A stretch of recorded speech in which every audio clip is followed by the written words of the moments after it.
आता पितृपंधरवाडा आहे, 14 पदार्थ असतात. आपल्या पोरानं चांगल्या प्रॉपर्ट्या सांभाळावा म्हणून सुनायला सांगतो. जिच्या घरी पक्ष असेल तिनं 14 पदार्थ श्रद्धेनं करी जा. जितका पांडुरंग आपल्याला प्रिय आहे, जितका काशीतला मालक आपल्याला प्रिय आहे, तितकीच पक्ष तिथी पितृतिथी तितकी प्रिय आहे. ज्या दिवशी आपल्या सासऱ्यांचं श्राद्ध असेल त्या दिवशी 14 पदार्थ नियमानं करत जा, नियमानं. तर त्या कुळातल्या लेकरावर पितृदोष पडत नसतो. अंधश्रद्धा नाही सांगत, श्रद्धा सांगतोय. मग त्या कुळातली लेकरं त्या कुळाचा झेंडा गोडच्या ठिकाणी लावत असतात. आदर करत जा आपल्या लोकावर, आपल्या पितृलोकावर. ज्यांचे जिवंत आहेत त्यांनी जिवंतपणे आदर करत जा. आणि मेल्याच्या नंतर सेवा घडत नाही याच्याकरता पितरांच्या विषयी आदर ठेवत जा, आदर ठेवत जा. 14 पदार्थ केली पाहिजे. पितराच्या दिवशी गडबड नाही केली पाहिजे. खीर कुठली पाहिजे पितराच्या दिवशी? इतक्या हुशार काय काय पांढऱ्या भातातच साखर टाकत्यानं हीच झाली खीर. त्याच्यावर 2-3 वर्षाला मला युक्तीबाई म्हणली, महाराज गावखरी गव्हाचं ढेलं होतं, 2 एकर पट्टीत असे गहू होत होते, ते गव्हाचं ढेलच राहिलं नाही. म्हणलं काय केलं? बब्याने इकलं. सासऱ्याला खीर म्हणली तांदळाचीच करीत होते, याच्यामुळेच इकलं.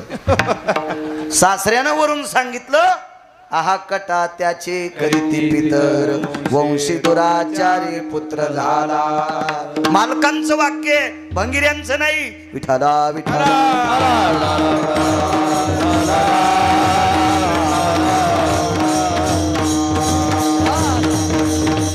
सज्जनांनो, देवाच्या आशीर्वादाची जेवढी शक्ती आहे, संतांच्या आशीर्वादाची जितकी शक्ती आहे, तितकी इंजिनियर साहेब आपल्या पितृंच्या आशीर्वादाची शक्ती आहे. तुका म्हणे पितृ आशीर्वाद देते, तुका म्हणे पितृ आशीर्वाद देते, तुका म्हणे पितृ आशीर्वाद देते.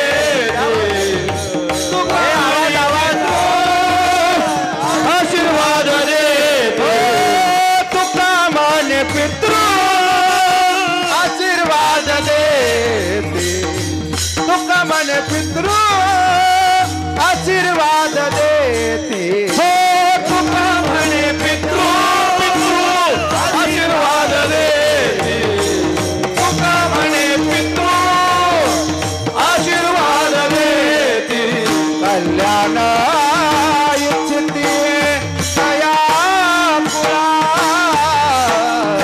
कल्याण इच्छिते तया कुळा. हो तुका म्हणे पितृ आशीर्वाद देते, तुका म्हणे पितृ आशीर्वाद देते. कल्याण इच्छिते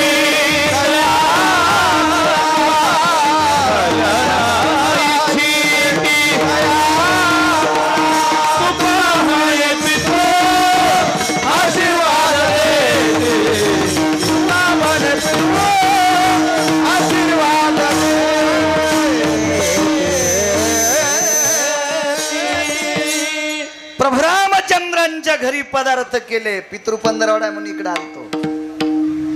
तुका म्हणे पितृ आशीर्वाद देती, कल्याण इच्छिती तया कुळा, कल्याण विच्छिती तया कुळा. कडव्यावर येतो मी पुन्हा, महाराज जेवायला बोलील ते तिथं येतो मी. पण मला कापसाला गव्हाला पाणी देताना गवत उपटायचं नाद आहे. इकडे येतो ना जर पितृपंधरवाडा आहे ना, लक्षात असलं पाहिजे. 4-2 पुस्तकं वाचिले, भंगिरे म्हणले इथं पित्र घातल्या वरच्याला भेटतेत का भडव्या. तुला या संप्रदायात यायचं नसेल तर येऊ नको, पण याच्यात जन्माला येऊन इथल्याचे वाभाडे काढू नको, नरकाला जाशील सोंबळ्या. विठाला विठाला.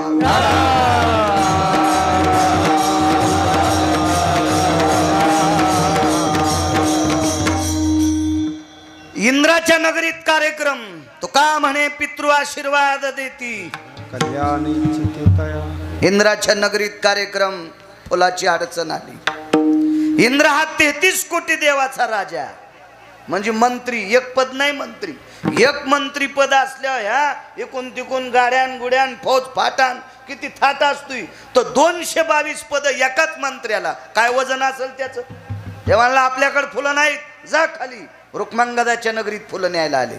वेगात सांगतो वेगात, तू का म्हणे पितृ आशीर्वाद देती. जेवायला किती पदार्थ होते. याच्यामुळे इकडे घुसलो, पुन्हा येतो महाराजात तिकडं. ताण घेऊ नका. काय करायचं, बाहेरचं डिजेल चांगल्या रस्त्याने एसटी न्यायची, कशाला डोंगरात खडग्या खुडग्या नादळीत न्यायची. आणि मग खाली विमान आलं. बऱ्याच दिवस फुलं नेत होते, पण एके दिवशी तो फुलारी होता सांभाळणारा ती बाग, त्यानं सांगितलं कोणाचं विमान आहे. ते पडलं विमान खाली. हटकिल्या पुष्पक पडतसे.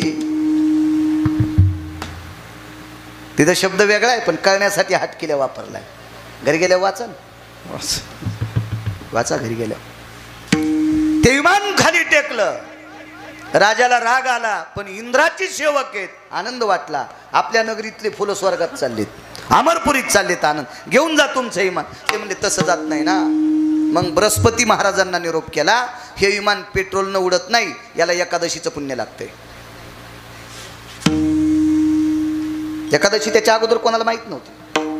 हा माहित नव्हती. कोणी शहाणपणा करायचाच नाही. नव्हती माहित. मग सांगितलं अमक्या तिथीला जो कोणी निराहारी राहिलाय त्याला पहा. तर मला असा पुरावा सापडला नाही, पण एक भागवतकार होते, फार जुनाट जुनाट. त्यांनी सांगितलं म्हणे पती पत्नीचं भांडण झालं, रागानं बायको 2 दिवस उपासी, दशमीला उपादशी, एकादशीला उपासी.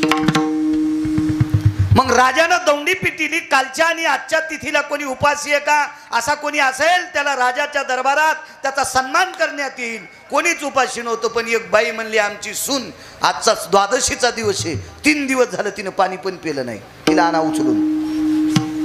तिला उचलून आणलं, तिच्या हातावर पाणी दिलं, संकल्प सोडा. तिला लवंगाव मंगळवार नव्हता, ती खारकाव बुधवार धरीत नव्हती.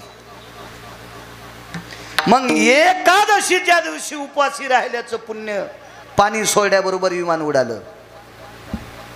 मग रुक्मांगद राजाने एकादशीचं व्रत सुरू केलं. तुका म्हणे पितृ आशीर्वाद देती. आता पुढे बघा, रुक्मांगद राजाला ज्या वेळेला विमान येतंय, पुरीसह राजा वैकुंठी गेला. एकादशीच्या पुण्यावर वैकुंठाला नेण्यासाठी विमान आलं. पण रुक्मांगदाचा पुत्र धर्मांगद त्यानं सांगितलं बाबा मी तुमच्या पश्चात राज्य करतो. विमानात बसता बसता हातात हात दिला. सांगितलं बाळा मी आतापर्यंत निष्ठेनं व्रत केलंय, तुला आशीर्वाद देतो रे, पण हे व्रत सांभाळ. आणि रुक्मांगदानं जे राज्य केलं त्याच्या दुप्पट, हजारो पट श्रेष्ठ. आई लेकरावर जितकं प्रेम करते इतकं प्रेम धर्मांगदानं प्रजेवर केलं. आशीर्वाद कोणाचा होता? बापाचा. तुका म्हणे पितृ आशीर्वाद देती. संपत्ती टिकण्यासाठी वाडवडिलांचा आशीर्वाद लागतो.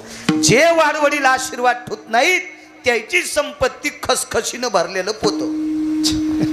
खसखस कळतीनं. महालक्ष्म्यात अनारशाला लावली असेल ना तुम्ही, अनारशाला खसखस लाईत असते. आता बाया हुशार झाल्या, ती महाग झाल्यामुळं तिळं लावायल्यात. आमच्या घरी तिळं लावलेत. म्हणलं कसं काय होते? नाही म्हणे तिळही छान लागतात, पण म्हणलं अनारशाला खसखसच असते. तिळं बाजरीच्या भाकरीला असते. तू अशी चॉकलेट देऊ नको म्हणलं. विठाला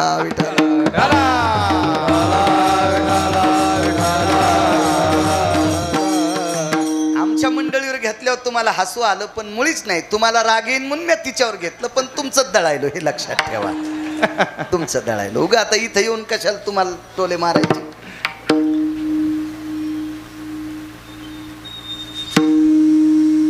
खसखशीचं पोतं, त्याला सूक्ष्म छिद्र पण सहन पडत होत नाही. तुम्ही परळीहून 1 क्विंटल खसखस पोतड्यात भोतात टाका आणि बैलगाडीत टाका, त्या पोत्याला दाभण टोचा. तुमच्या गावात येऊस तर पोत्यात 1 तोळा पण खसखस राहत नाही. आणि इथून परळी लोक बॅटऱ्या लावून पहा, रस्त्यानं दिसत नाही. काहीची संपत्ती अशी जिरून जाती कापूर जिराल्यावानीच. याचा अर्थ असा आहे पितृलोक आशीर्वाद ठेवत नाहीत. चला प्रभू रामचंद्रांकडे एक महात्मा, एक महाराज जेवायला येतो. महाराज लय अधिकारी महाराज. ते महाराज काय सामान्य महाराज नव्हते. त्या महाराजांनी प्रभू रामचंद्राला मदत केली. ती एक 2-4 नालायक होते, त्याच्यातले काही नालायक समुद्रात लपले. आणि त्या अवतारात पंढरपुरातल्या मालकाला जरा समुद्र मानित नव्हता. त्या अवतारात समुद्र मानित नव्हता. आणि समुद्रानं जर त्या अवतारात पंढरपुरातल्या मालकाला मानलं असतं तर वानरायच्या हातानं सेतू बांधायचं काम पडलं नसतं. तुका म्हणे नळा सागरी तारी येल्या शिळा, सागरी तारी येल्या शिळा, सागरी तारी येल्या शिळा. तुका म्हणे नळा सागरी तारी येल्या शिळा, येल्या शिळा, सागरी तारी येल्या. नळ नावाच्या वानराच्या हाताने दगड तरंगाव लागले. समुद्रात सेतू बांधला. जरा तरारला होता. अडवा सागर लागला, अडवा सागर लागला. मालकांचं वाक्य. आडवा समुद्र अहंकारानं प्रज्वलित झाला. त्यानं सांगितलं माझी कन्या ज्याला नीट सांभाळता येत नाही त्याला मी रस्ता देत नाही. सीता कोणाची कन्या? सीता कोण आहे? लक्ष्मी. लक्ष्मी कोणाची कन्या? समुद्राची. मग राम कोण? समुद्राची. देवा जावाई. मग माझी कन्या निशाचरानं नेऊस तर याला सांभाळता येत नाही, याला रस्ता देत नाही. सागर थोडासा याच्यात आलता. आणि त्या सागरानं नालायक माणसाला मदत केली आणि त्यानं तळाशी त्या मालकाला ठेवलं. पण त्या समुद्राला माहीतच नव्हतं की या प्रांतात महाराज किती अधिकारी आहेत. या भारत देशातले महाराज इतके अधिकारी आहेत. तुम्ही भांगाऱ्याच्या नादी लाग जाऊ नका. पाया पडतो तुमच्या बुटासगट, चपला सगट पाया पडतो. तुम्ही तुमच्या भंगाऱ्याच्या नादी लाग जाऊ नका. चांगल्या महाराजांचं ऐक जा, चांगल्या महाराजांचं ऐक जा. या देशाला अधर्यू लाभलेली संत आहेत, फार मोठी मोठी संत आहेत. चांगल्यांचं ऐक जा. किती मोठे महाराज या देशामध्ये. प्रभू रामचंद्रांनी डोक्याला हात लावला त्याला मारण्यासाठी. महाराजांनी विचारलं झालं काय? काय नाही म्हणले. हे बदमाश समुद्रात गेलाय, ताण घेऊ नका. समुद्रच कोरडा करतो, समुद्रच कोरडा करतो. उपरनं भिजून नाही पिळला. एकाच मने माझा पिता जयाने प्राशिला, मनोन मी बहुभीते गया साधू कुळाला. पुरावा शपक या गाथ्यातला नाही, कारण नंतर कोणी काड्या करू नये. त्याच्याकरता आपली वकालत जवळच करायची. वकिलाचाच कार्यक्रम आहे पुन्हा आजचा. वकील यजमान येत. आपली वकालत जागच्या जागा. शपक पुरा, पण पुरावा गोड आहे. एकाच मने माझा पिता जयाने प्राशिला. एका घोटात माझ्या बाबाला पिऊन टाकलंय. कोण म्हणती माहिती आहे? लक्ष्मी सरस्वतीला. एका घोटात अख्खा सागर पिऊन टाकला. तर आमचा पाहुणा म्हणला आमचा मुलगा 9 सागर पितो. 40 एकरातली गुंठा ठुली नाही त्याच्या पोरानं. 9 सागर पित होता ना तो. 9 सागर. एका घोटात समुद्र पिऊन टाकला. कोरडा फट समुद्र केला. पडण उघड. मग बाण हाणला. हे मस्ताडेलं मारलं. तर प्रभू रामचंद्रानं विचार केला ह्या महाराजाला दक्षिणा द्यावा. तर ते काय दक्षिणाव कीर्तन करीत नव्हते, ते काय पैसे घेत नव्हते ना. मग उतराई कसं व्हावं? महाराज आमच्याकडे जेवायला या. येतो म्हणे उद्या. घरी गेले ना आईला. नवल सांगायलो नवल. घरी गेले ना आईला सांगितलं आई उद्या महाराज जेवायला. कोणते महाराज? महर्षी अगस्ती. अगस्ती अगस्ती ऋषी. अगस्तींच्या पत्नीचं जरा चरित्र वाची जा. अगस्तीच्या पत्नीचं चरित्र जी बाई वाचील ती नवऱ्याला कधीच शिवी देणार नाही. तुकोबारायच्या धर्मपत्नीचं चरित्र जी वाचील ती नवऱ्याला कधीच शिवी देणार नाही. महाराज जेवल्याशिवाय बाई पाण्याचा थेंब पेत नव्हत्या. म्हणून महाराज कोण्या डोंगरावर गेलेत रस्ता विटेवरचा मालक सांगत होता. त्या बाईचं नाव जिजाबाई. आणि महर्षी अगस्तीची पत्नी कोण्यात देवाच्या पाया पडत नव्हती. ती नवऱ्याच्या तीनदा पडत होती. महाराज दिसला की पाया पडत्यात. आणि नवऱ्याला म्हणतात बाई हो चांडाळ आला. अशी बाई ज्या गावात आहे त्या गावात पाऊस नीट पडत नाही. हा काय कामाचं नाही माझ्या माईनं. मालकाची उपासना करायची, मालकाची सेवा करायची, त्याच्यापेक्षा दैवत दुसरं मोठं कुठलंच नाही. एका घोटात समुद्र पेला, बोलिलं घरी जेवायला. काय स्वयंपाक होता इथपर्यंत आलतो ना. काय जेवले महाराज. त्याला शुगर नव्हती, त्याला ऍसिडिटी नव्हती. असे जेवले महाराज, असे जेवले, भरगच्च जेवले. रामजी पाणी आणा ना. पाणी मागितल्याबरोबर रामप्रभूला घाम आला. पाणी तर नाही देता आलं, पण अंगातला पाणी घामावाट बाहेर पडलं. महाराज पाणी? हो म्हणले, जेवल्यावर पाणी लागन. हात धुहाला देतोच म्हणले, पण प्याला नाही देत. प्रभू रामचंद्र म्हणले, हा हस्त प्रक्षालन हितार्थायाम मुखशुद्धीर भयो जाये. हात धुण्याकरता पाणी देतो, पण पिण्यासाठी देत नाही. त्या महाराजांनी सांगितलं, रामचंद्र हे काय जीव घालण्याची पद्धत आहे? अहो तुम्ही जीव घातलंय, मिष्टान्न पक्वान्न केलेत आमच्यासाठी, पाणी जर नाही दिलं तर कसं शक्य? माफ करा म्हणे, पुढच्या अवतारात पाणी पाजतो. या अवतारात जेवण करा आणि पुढच्या अवतारात पाणी पाजतो. नवल सांगतोय, नवल नवल. मग प्रभू रामचंद्र पुढच्या अवतारात द्वारकाधीश भगवान श्रीकृष्ण परमात्मा. वय थोडंसं मोजकच आहे, फारसं काही वय नाही. वय किती होतं सांगू तुम्हाला? 11 वर्षाच्या आतलं. कारण मागच्या अवतारात पाण्याचं दिलेलं वचन, राहिलेलं कर्ज पुढच्या अवतारात पाणी पाजून पूर्ण केलं. ते गोकुळात असताना केलं. आणि गोकुळात द्वारकाधीश श्रीकृष्ण परमात्मा 11 वर्ष 53 दिवसच राहिले. 11 वर्ष 53 दिवस राहिले. तर एका माणसानं मला प्रश्न केला, महाराज सांदीपनींच्या आश्रमावर 9 वर्ष 12 दिवसाचा कसा काय काळ सांगता? 9 वर्ष 12 दिवस महर्षी सांदीपनींच्या आश्रमावर कृष्ण होते. मग कसे होते? त्याला मी सांगितलं. घरी आलता तो, मग सांगता आलं. आता कीर्तनात तितकं इकून तिकून फिरायचं म्हणजे बैल 2 आणि जमीन 300 एकर कशी पाळी घालणं होईल? विठाला विठाला विठाला.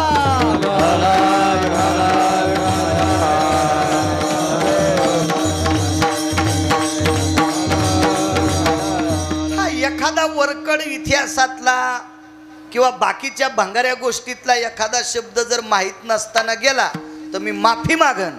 पण पुराणाच्या बाबतीत जितकं माहिती आहे तितकंच बकबक करीन. विठाला विठाला विठाला.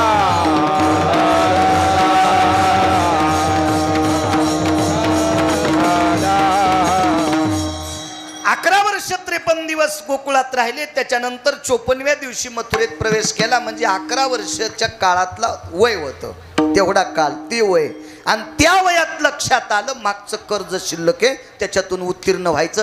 करावं काय? दरवर्षी गवळी गोवर्धनाची पूजा करत होते. आपल्या इंद्राची पूजा करायची. अमरेंद्रायत पुनितायाम यत् सर्वां नृणानां यतः सर्वस्थितायाम शचीपतिभय स्थितो पुरंदरा स्थित व्याप्तायाम यति जयंती जयंतानाहम.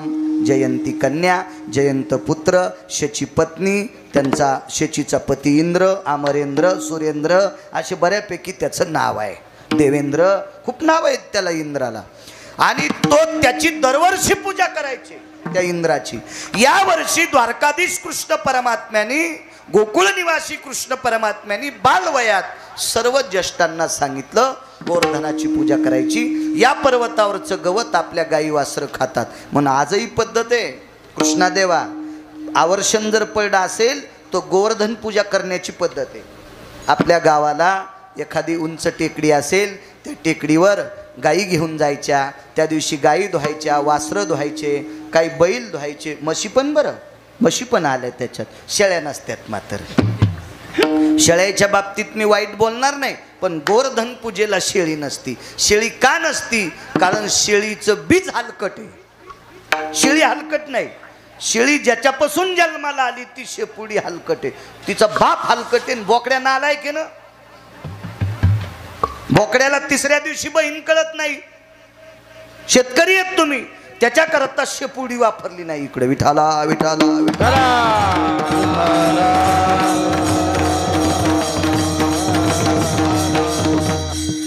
वसुबारस असती आता दिपावळीतली वसुबारस, वसु अष्टमी असती. वसु अष्टमी आहे ती केव्हा येते सांगता देवप्पा तुम्ही नका सांगू. हा किती कीर्तन ऐकल्यावर सुधरायचं. नुसते आमचे लोक गाई पाळा बर का, गाई पाळा बर का. वसु अष्टमीच्या दिवशी तू इथं एखादी चित्रातली तरी गाय का सुंबळ्या. वसु अष्टमीच्या दिवशी ज्याच्या घरी गाय आहे त्याच कीर्तनकाराने गायीवर बोलायचंय. वसुबारशीवर बोलत असताना त्या कीर्तनकाराकडे एकतरी गाय असावी, त्यानं वसुबारशीवर बोलावा. अन्यथा त्यानं बोलणं उसाला आलेले कंस. नाना उसाची कनसे. हा पुढचं तुम्ही म्हणा विठाला विठाला विठाला.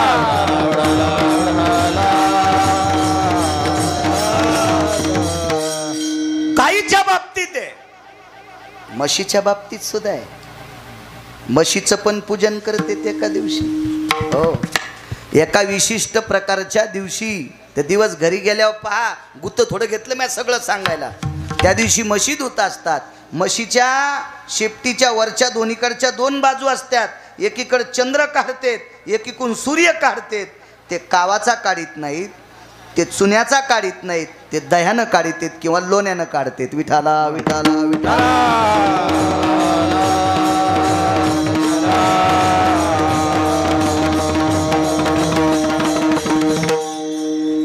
आणि त्या दिवशी गोवर्धन नसल पर्वत चिखलाचा गोवर्धन करत होते. आजही भागवतात करतात. त्याच्यावर विशिष्ट प्रकारच्या वनस्पतीची पानं रोवतात, फांद्या रोवतात, त्याची पूजा करतात. आणि तो निष्ठेनं जर केला, दही भाताचा नैवेद्य असेल, लोण्याचा नैवेद्य असेल, तर तिसऱ्या दिवशी पाऊस पडत असतो.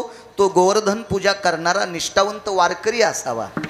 हा अशी निष्ठावंत लोक लागतील बरं का. निष्ठावंत या संप्रदायात फार नाही. आणि आजही निष्ठावंत लोकांवर संप्रदाय, आमच्यासारख्या भंगाऱ्यावर नाही. विठाला विठाला विठाला.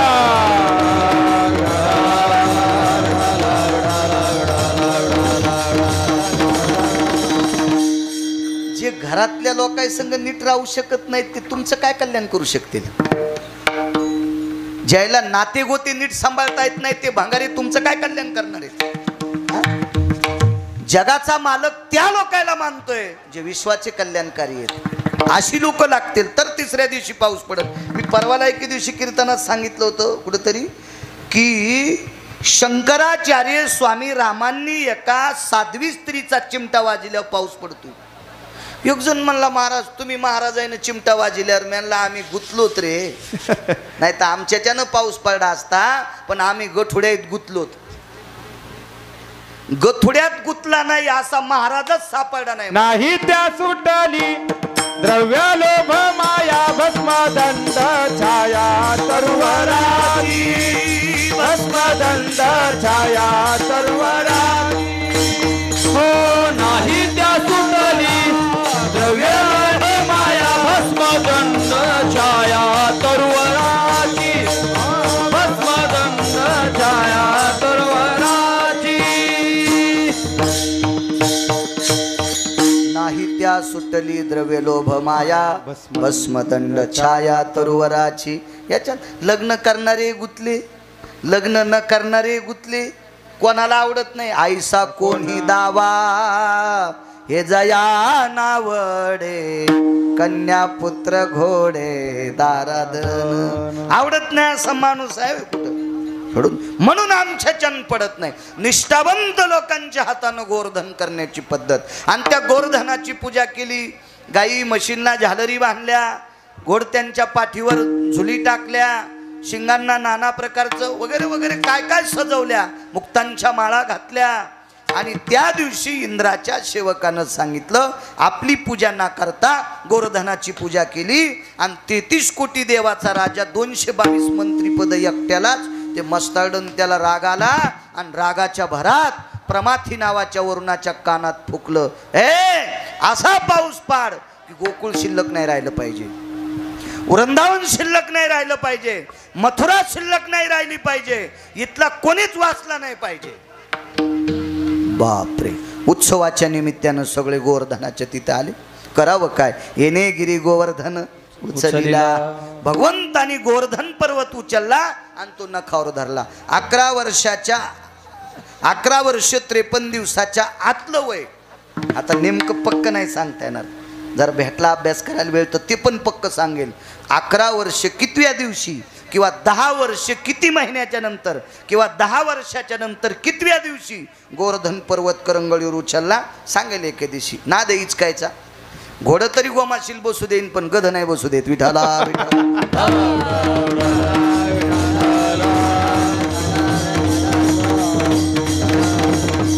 कारण गध्याला लोळता येतं.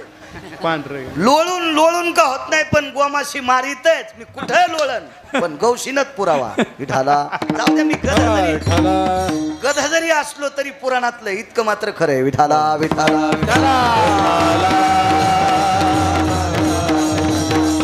आणि मग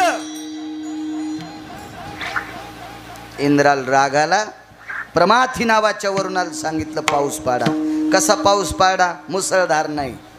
सांगणारे कुठं आखली असतं. काय पाऊस पडला म्हणले आमच्याकडं. काय पाऊस पडला आमच्याकडं. मोटरसायकलच्या इंना खालची माती. टाइम संपला का आपला? किती आहे का नाही? संपत आला आहे का नाही? एवढा पुरावा सांगून जे इठ्ठल करू काय ताण. वेळेत वेळेत वेळेत असलं पाहिजे. उगत ताण नाही. पुढचा जीव घालायला म्हणजे पोटभर जेव्हा आपण उलटूस तर जेवू नये. असं असतं. एखाद्यानं बैल दिले दुपारा ठेपात नाही केला. दुसऱ्याचे बैल म्हणून ठेपात नाही ना. दिवस माळूस तर उभाटे हाणले. दुसऱ्या दिवशी बैल चलत नत. ते मालक म्हणला मरूस तर माझ्या बैलाकडे पाहू नको रे तू. असं नसतं ते का नाही. माणसं ऐकायलीत म्हणून असं असतं का कुठं काही बी. आपल्या वेळेत कीर्तन सोडायचं. असो मुसळधार पाऊस नाही. शिळावर धारी मेघ जो कडाडीला. शिळावर धारी रक्षिले गोकुळ वो नखी धरी लागिरी. निर्भय लोक पाळ अवतरले हारी. जय देवा कृष्ण नाथा राई रुक्मिणी कांता. आरती ओवाळी तुम्हा देव के सोता. जय देवा कृष्ण नाथा. रक्षिले गोकुळ वो नखी धरी लागिरी. तया पृष्ठावरी एका प्रजन्य थेंबुटा लहरी. त्या गाईच्या पाठीवर एक पावसाचा थेंब पडल. काय इंद्राची मायवेली. काय हिंमत आहे त्याची गाई भिजवायची. अद्याप नाही. हत्तीच्या सोंडेसारख्या धारा पडल्या. काय पाऊस पडत असेल कल्पना करा. 14 समुद्रा इतकं पाणी वाहत होतं. 14. आता करायचं काय? गवळ्यांनी विचारलं कृष्णा हे पाणी किती गाव मरतील, किती गाव बुडतील? काळजी करू नका. पाचारीला वासुकिओ पाचारीला वासुकिओ. 9 वेळेला वासुकीला बोलिलं. एकदा समुद्र मंथन करताना बोलिलं.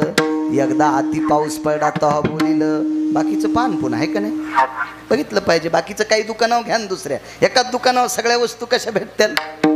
आता वासुकीला आमंत्रित केलं. त्याला सांगितलं ऐके उरंगा ऐके उरंगा ऐके रे उरंगा. उरंग म्हणजे सर्प. याच्याकरता पुन्हा पुन्हा उरंग उरंग म्हणलो. ऐके ददुशुका म्हणजे सर्प. ऐके व्याळा. व्याळ म्हणजे सर्प. सर्पाला फार नाव आहेत. हे उरंगा आता तू याचा आळ कर. जैसा मंद्राचळ कवळीला आयसा सव्य भागे कवळावा. जसा मंद्रचळ मधातून कवळीलता रई मंथन करत असताना आता सगळ्या बाजूनं गिरी गोवर्धन. हा गोवर्धन तो कवळायचा आणि एका जाग्यावर त्याचं दार काढून दे. 14 समुद्राचं पाणी एका जाग्यावर. चौकून शेषाचं आळं वासुकीचं आळं आणि एका जाग्यावर असं पाणी. ते पाणी 14 समुद्रा इतकं पडत होतं. आणि आवाज दिला महाराज या 7व्या अवतारात जीव घातलं होतं आता पाणी प्या. म्हाताऱ्यानं तोंड लावलं, तिथं पाणी पिऊच लागलं. इंद्राला राग आल्या, हत्तीच्या सोंडेसारख्या धारा पडू लागल्या. मुसळधार पाऊस कशाला म्हणते त्याची व्याख्या सांगत नाही. आता टाइम संपला ना आपला. कशाला मुसळधार तरी सांगतो. पन्हाळा खाली पडलेलं पाणी, त्याचा खड्डा व्हावा आणि त्याच्यात 5-7 म्हशीचे लेकर पोहावा. म्हशीला झालेले 10-15 दिवसाचे हाले वघारी त्याच्यात पडल्यावर पोहावा. एवढा खड्डा पन्हाळाच्या पाण्यानं पडावा, तवा मुसळधार पाऊस म्हणते. पत्राचे दूर न व्हावा, कडी खाला. आपण कशाला काय पाऊस झाला हो. बाई रानातून आली तो पदर नाही भिजला तरी पाऊस झाला. कशाला म्हणतो आपण, कशाला काही म्हणतो, जाऊ द्या. असो, हत्तीच्या सोंडेसारख्या धारा 14 दिवसात 7 दिवस आणि 7 रात्रा पाऊस पडतच होता. मालक नाही दमला, म्हातारही पाणी पेता पेता नाही दमलं. म्हातारं म्हणजे ते महाराज बरं. ते गुटखा खात नव्हतं, ते तंबाखू खात नव्हतं, ते मंदिरात पते खेळत नव्हतं, ते कोणाच्या सोयरिकी मोडीत नव्हतं, हो कोणाचं इचकीत नव्हतं. हा, असं लय हुशार म्हातारं होतं ते. हुशार म्हातारं पाणी पिऊच लागलं. पण जोर जोरात कर झाल्यावर म्हाताऱ्याला राग आला. ए काय मस्ताडा रे, तू काय समजायला याला. अशी तुझ्यासारखी कोटी जन्माला आले तरी भेट नाही. बंद कर पाऊस. खालचं लय अधिकारी होतं ना, इंद्राला सांगितलं बंद कर बंद कर. आणि पाऊस बंद झाला. आणि मग इंद्रानं कामधेनू नावाची गाय आणली आणि भगवंताला गायीच्या दुधानं अभिषेक केला कामधेनूच्या. म्हणून देवाला गोविंद नाव त्या दिवशी पडलं, असं भागवत सांगते. गावचा बाळू नाही. गोविंद नामने यजायते अमरेंद्रायाम धेनुयाम सुरधेनुयाम घ्रते दुग्धे शुभयस्थिता अभिषेक विनियोगेन पंचगव्या स्थितो जय. आमचे देवा करत असतात अभिषेक, त्यांना माहीत. आणि सात्विक माणूस, त्यांचे वडील लय अभ्यासू होते. उत्तम देव म्हणायला 1 घंटा लागायचा. त्रिकालदर्शी लोक होते ते फार. अहो, बाळाचा चेहरा बघितल्याबरोबर भाकीत सांगणारी लोक होते. वाचा शुद्धी पावाल, अज्ञापक व्हाल, अशी लोक होती काही काही काळात. कारण ते आचरण सांभाळणारी लोक होती आणि निष्ठावंत. त्याच्यामुळं त्यांनी टाकलेला शब्द कधी खोटा होतच नव्हता. अशी अधिकारी लोक होते. असो, जाऊ द्या बाकीचं. मागच्या अवतारात पाणी जीव घातलं आणि 8व्या अवतारात पाण्याची तृप्तता केली. नवल केवडे केवडे नवल केवडे केवडे नवल केवडे केवडे नकळे कान्होबाचे कोडे नकळे कान्होबाचे नकळे कान्होबाचे कोडे नकळे कान्होबाचे नकळे कान्होबाचे कोडे नकळे कान्होबाचे नवल केवड हे केवड हे नवल केवड हे केवड हे नवला केवारे केवारे नवला केवारे केवारे नकळे कान्होबाचे कोडे नकळे कान्होबाचे कोडे नकळे कान्होबाचे कोडे कान्होबाचे कोडे